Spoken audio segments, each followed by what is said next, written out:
I didn't really know what to expect with this Fanttik vacuum. I've ordered a number of other similar vacuums in the past and been disappointed, but not with this one. This one has been a pleasant surprise. It's really, really quite good. I'm going to do a quick little demonstration here in the back of my truck. You can see my floorboards here are pretty gross, and it's a little bit tricky to get a vacuum down into these little tiny cracks. And this comes with this small little crevice attachment that's a little smaller than most crevice attachments that works really well. To turn the vacuum on, you just press this button. I'm going to do it in just a minute so you can hear me better right now. And then once it's on, I'm going to turn it up to its highest power by using this button here. And then I'm just going to leave the vacuum here on the seat. I don't need to actually hold it, and I'll use that hose here to reach around and clean out my crevice. So here we go. Turn it on. You can tell you can hear it, but it's not super loud. Here's high power, which is a little bit louder.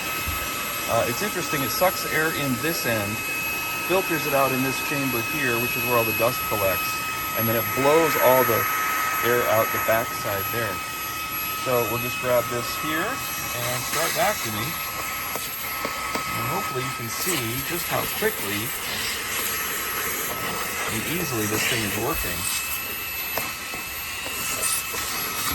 I found it to be super convenient for vacuuming these crevices. I've already done the other 3 door jams in my truck and I'm really happy with how it turned out.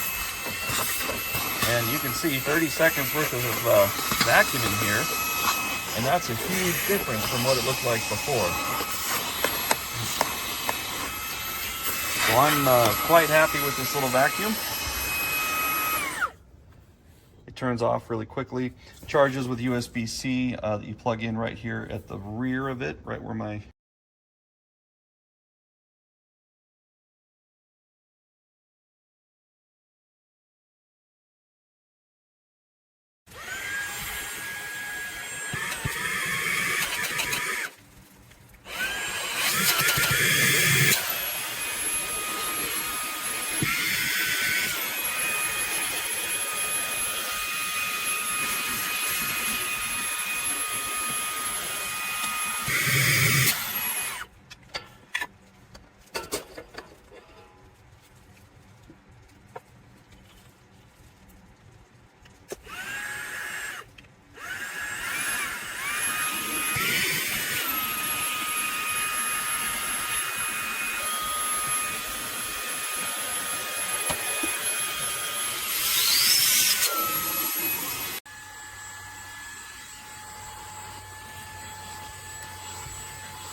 Here's this thing on high, trying to blow away a little cobweb. Not working, doing nothing. Not blowing away a little cobweb. Little cobweb, Still there. Little cobweb.